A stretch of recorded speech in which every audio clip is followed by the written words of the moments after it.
أعوذ بالله من الشيطان الرجيم بسم الله الرحمن الرحيم والصلاة والسلام على أشرف الأنبياء والمرسلين نبينا محمد وعلى آله وأصحابه أجمعين وأشهد أن لا إله إلا الله وحده لا شريك له وأشهد أن محمدا عبده ورسوله صلى الله عليه وسلم ثم أما بعد. Allah Azza wa Jal nous dit dans la traduction du verset: Ô mes serviteurs, qui avez commis des excès à votre propre détriment, ne désespérez pas de la miséricorde d'Allah, car Allah pardonne tous les péchés. Oui, c'est lui le pardonneur, le très miséricordieux.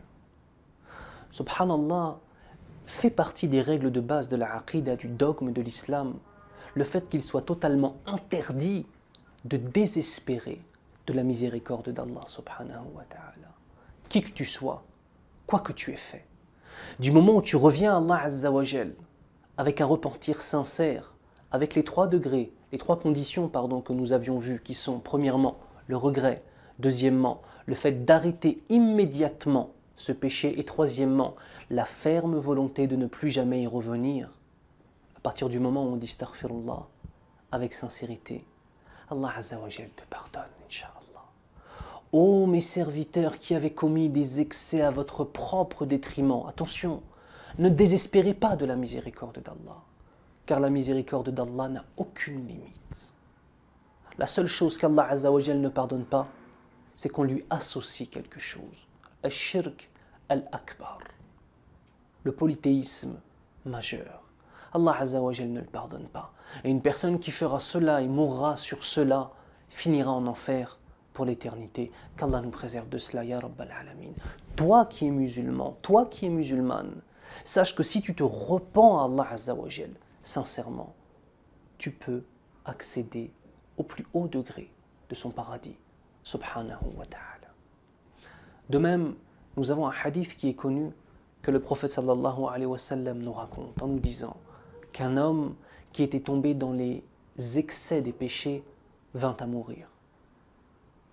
De peur de subir le châtiment d'Allah Azza wa Jal, il dit à ses enfants: lorsque je mourrai, prenez mon corps, brûlez-le et prenez ses cendres et dispersez-les aux quatre coins du vent, afin justement qu'Allah Azza wa Jal ne puisse pas me ressusciter.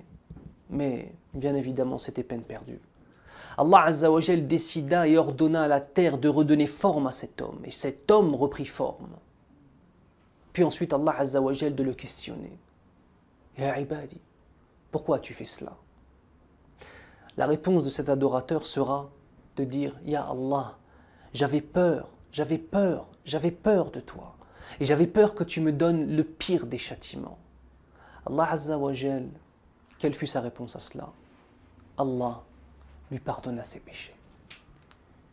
Il est parti d'une chose qui est muharrama, il est même parti d'une idée folle qu'Allah Azza wa Jal ne pourrait pas réunir ses cendres pour le juger. Subhanallah, qu'y a-t-il pire de cela que cela, pardon.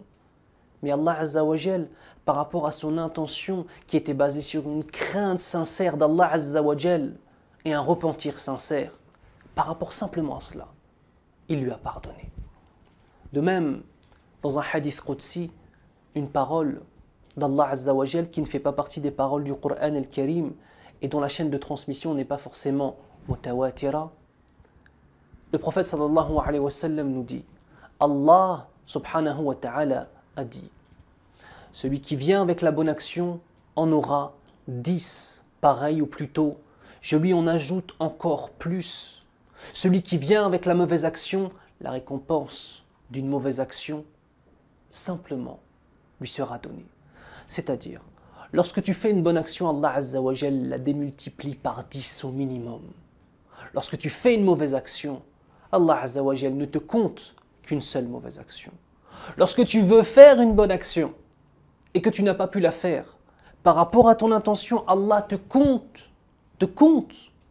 une bonne action, même si tu ne l'as pas fait.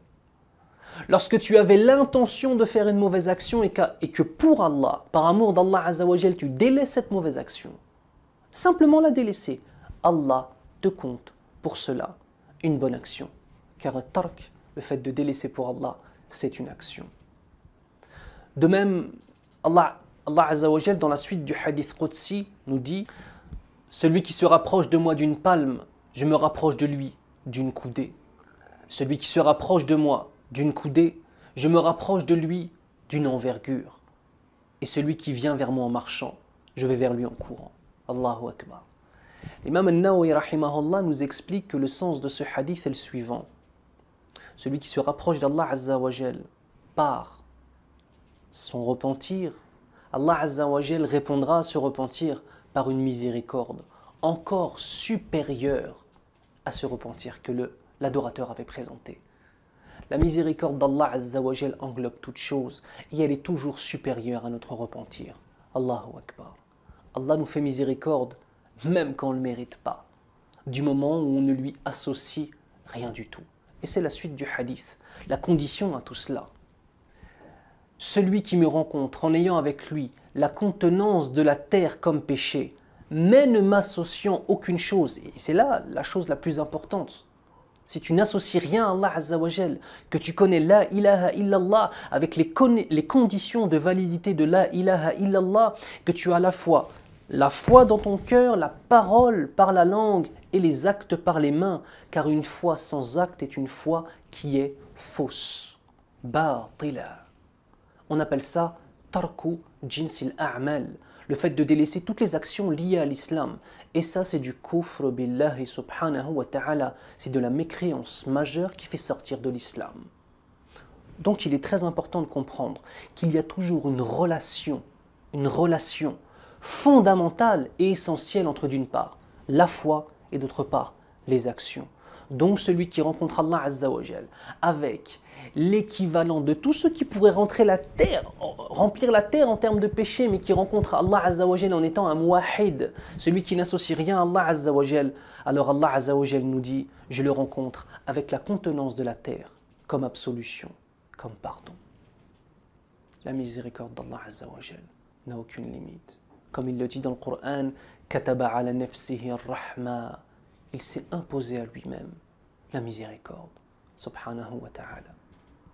Qui dit miséricordieux, dit miséricorde, et qui dit miséricorde, dit créature faible qui a besoin de cette miséricorde.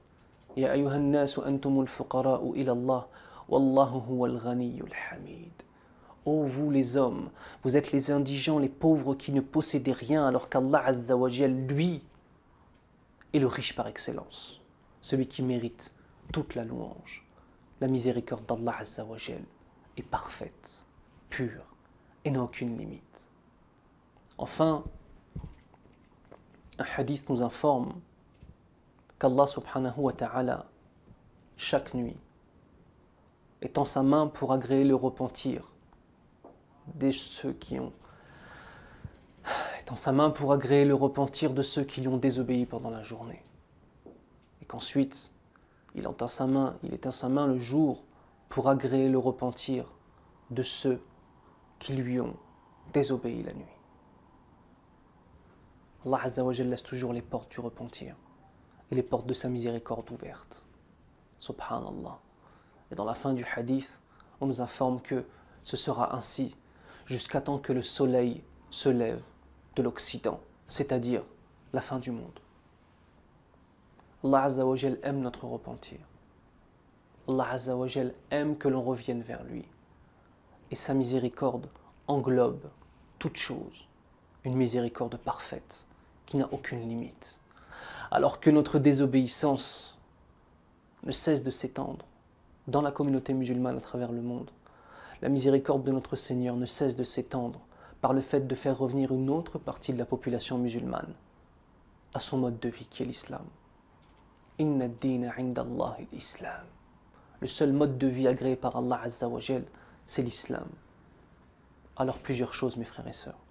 Premièrement, rappelons-nous de cette miséricorde d'Allah Azza wa Jal envers nous, par le fait que nous soyons en train de dire la ilaha illallah et que nous soyons des musulmans. De même, quoi que tu aies fait dans ta vie, sache que potentiellement Allah Azza wa Jal peut tout te pardonner tant que tu es sincère envers lui et que tu remplis les 3 conditions dont nous avions parlé. Sache aussi que, tout comme toi tu espères la miséricorde d'Allah Azza wa Jal, il te faut toi faire miséricorde. Man la yarham, la yurham. Celui qui ne fait pas miséricorde, il ne lui sera pas fait miséricorde. C'est une règle. Al-jaza'u min jinsil a'mal. La récompense sera toujours de la même sorte que les actions que tu as eues dans cette vie d'ici-bas. À qui fais-tu miséricorde?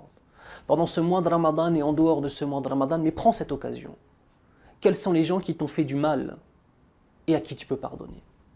Quels sont les gens qui t'ont fait du mal, qui étaient en tort alors que tu avais raison, vers qui tu pourrais toi-même revenir pour faire en sorte que le lien puisse de nouveau se retisser? Ou si les gens ont eu des actions trop graves, c'est peut-être le moment de leur pardonner, Akhil Karim. Et je profite de cette vidéo pour dire devant Allah Azza wa Jal que, en espérant la miséricorde d'Allah subhanahu wa ta'ala au jour du jugement, que je pardonne à tous ceux qui ont mal parlé sur moi, que tous ceux qui ont fait des mises en garde sur moi, qui sont des choses infondées, qui m'insultent, qui prennent mon honneur et le mettent plus bas que terre. Pour Allah Azza wa Jal, soyez témoins, mes frères et sœurs, que je leur pardonne. Pour Allah Azza wa Jal. Wa uhibbuhum fillah. Et Wallah, je les aime pour Allah, et la perdition dans laquelle ils sont, Wallah, elle me fait mal au cœur. Et je demande à Allah Azza wa Jal de guider tous nos frères et sœurs vers le chemin de la miséricorde et vers le chemin de la droiture. Et je demande à Allah Azza wa Jal de faire en sorte que les gens cessent de mal parler des lumières que sont les savants. Je demande à Allah Azza wa Jal de faire en sorte que nous soyons une communauté musulmane unie, réelle. Et je demande à Allah subhanahu wa ta'ala de nous faire miséricorde au jour du jugement, même si nous ne le méritons pas. سبحانك اللهم وبحمدك أشهد أن لا إله إلا أنت أستغفرك وأتوب إليك والسلام عليكم ورحمة الله